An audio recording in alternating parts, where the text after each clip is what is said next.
ನಮಸ್ಕಾರ. ಒಬ್ಬ ಬಿಸ್ನೆಸ್ಮೆನ್ನು ತನ್ನ ವ್ಯವಹಾರದಲ್ಲಿ ತುಂಬ ನಷ್ಟವನ್ನು ಅನುಭವಿಸ್ತಾನೆ.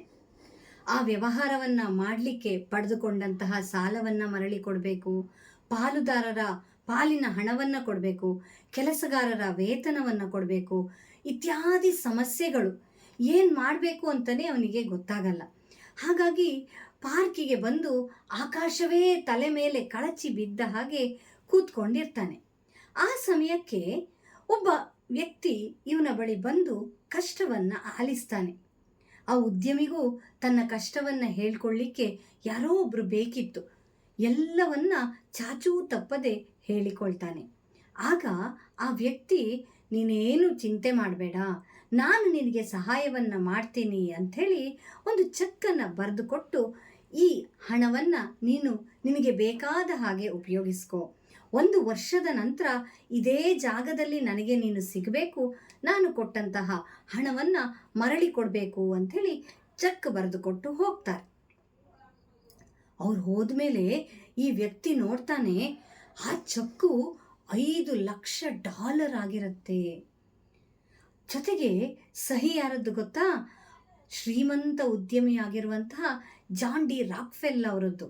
ಅಬ್ಬಾ, ಇವನಿಗೆ ತನ್ನ ಕಣ್ಣನ್ನು ತಾನೇ ನಂಬಲಿಕ್ಕೆ ಸಾಧ್ಯವಾಗೋದಿಲ್ಲ. ಅಂತಹ ಒಂದು ವ್ಯಕ್ತಿಯನ್ನು ನಾನು ಗುರುತಿಸಲಿಕ್ಕೆ ಸಾಧ್ಯವಾಗಲಿಲ್ಲಲ್ಲ ಅಂತ ಪಶ್ಚಾತ್ತಾಪವನ್ನು ಪಡ್ತಾನೆ. ಆದರೆ ಆ ಚೆಕ್ಕಿದೆಯಲ್ಲ, ಅವನಿಗೆ ತುಂಬ ಆತ್ಮವಿಶ್ವಾಸವನ್ನು ಕೊಡುತ್ತೆ. ಅವನು ಅಂದೇ ನಿರ್ಧಾರವನ್ನು ಮಾಡ್ತಾನೆ, ಯಾವತ್ತಿಗೂ ಕೂಡ ಈ ಚೆಕ್ಕನ್ನು ನಾನು ಕ್ಯಾಶ್ ಮಾಡಬಾರ್ದು, ಆದರೆ ಇದನ್ನೇ ಆಧಾರವಾಗಿ ಇಟ್ಕೊಂಡು ನಾನು ಹೊಸ ವ್ಯವಹಾರವನ್ನು ಶುರು ಮಾಡ್ತೀನಿ ಅಂದ್ಕೊಳ್ತಾನೆ.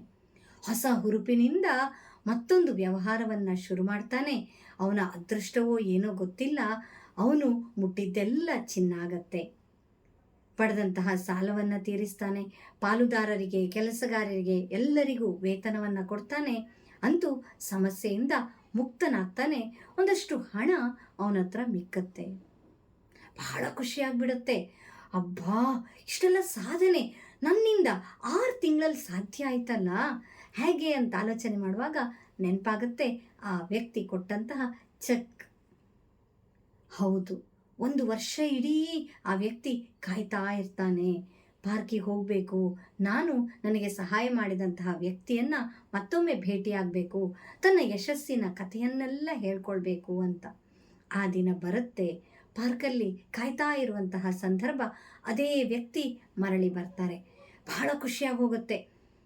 ಅವರನ್ನು ಪ್ರೀತಿಯಿಂದ ಸ್ವಾಗತಿಸಿಕೊಳ್ತಾರೆ. ಇನ್ನೇನು ತನ್ನ ಕಥೆಯನ್ನು ಹೇಳಬೇಕು ಅನ್ನುವಾಗ ಒಬ್ಬ ನರ್ಸ್ ಬಂದು ಆ ವ್ಯಕ್ತಿಯನ್ನು ಹಿಡ್ಕೊಂಡು ಬಿಡ್ತಾರೆ. ಇವ್ರು ಹೇಳ್ತಾರೆ, ಯಾಕೆ ಅವರನ್ನು ಹಿಡ್ಕೊಂಡಿದ್ದೀರಾ, ಬಿಡಿ, ಅವ್ರು ಸಾಮಾನ್ಯದವರಲ್ಲ ಅಂಥೇಳಿ. ಆಗ ನರ್ಸ್ ಹೇಳ್ತಾಳೆ, ಅಯ್ಯೋ, ನಿಮ್ಗೆ ಇವ್ರ ಕಥೆ ಗೊತ್ತಿಲ್ಲ. ಈ ವ್ಯಕ್ತಿ ಒಬ್ಬ ಹುಚ್ಚ. ಪ್ರತಿ ಸಲ ಆಸ್ಪತ್ರೆಯಿಂದ ತಪ್ಪಿಸ್ಕೊಂಡು ಬಂದು ಒಬ್ಬರಿಗೆ ತೊಂದರೆಯನ್ನು ಕೊಡ್ತಾ ಇರ್ತಾರೆ. ಬಹುಶಃ ನಿಮಗೂ ತೊಂದರೆಯನ್ನು ಕೊಟ್ಟಿರಬೇಕು, ಕ್ಷಮೆ ಇರಲಿ ಅಂತ. ಹಾಗೆ ಆ ನರ್ಸು ಅವರನ್ನು ಕರ್ಕೊಂಡು ಹೋಗಿ ಬಿಡ್ತಾರೆ. ಆಮೇಲೆ ಈ ವ್ಯಕ್ತಿಗೆ ಅನಿಸುತ್ತೆ, ಅರೆ, ಹಾಗಾದರೆ ಜಾನ್ ಡಿ ರಾಕ್ಫೆಲ್ಲರ್ ಹೆಸರಲ್ಲಿ ಕೊಟ್ಟಿರುವಂತಹ ಚೆಕ್ ಯಾರು ಕೊಟ್ಟಿರ್ಬೋದು? ಇಷ್ಟು ದಿನ ತಾನು $500,000 ತನ್ನ ಕೈಯಲ್ಲಿದೆ ಅಂಥೇಳಿ ಆತ್ಮವಿಶ್ವಾಸದಿಂದ ಕೆಲಸ ಮಾಡಿದ್ನಲ್ಲ, ಅದು ಬರೀ ಕಾಗದದ ಚೂರ. ಇರಲಿ, ಏನೇ ಆಗಲಿ, ಅಂತೂ ನನ್ನ ಉನ್ನತಿಗೆ ಅದು ಸಹಕರಿಸಿದ್ದು ಸತ್ಯ ಅಂತ ದೇವರಿಗೆ ಕೃತಜ್ಞತೆಯನ್ನು ಸಲ್ಲಿಸ್ತಾರೆ. ಹೌದು ಸ್ನೇಹಿತರೆ, ಕೆಲವೊಮ್ಮೆ ನಮ್ಮ ಜೀವನದಲ್ಲಿಯೂ ಹಾಗೆ ಸಂಕಷ್ಟಗಳ ಸರಮಾಲೆ ಬಂದೊದಗಿ ಬಿಡುತ್ತೆ. ಏನು ಮಾಡೋದು ಅಂತಲೇ ಗೊತ್ತಾಗಲ್ಲ.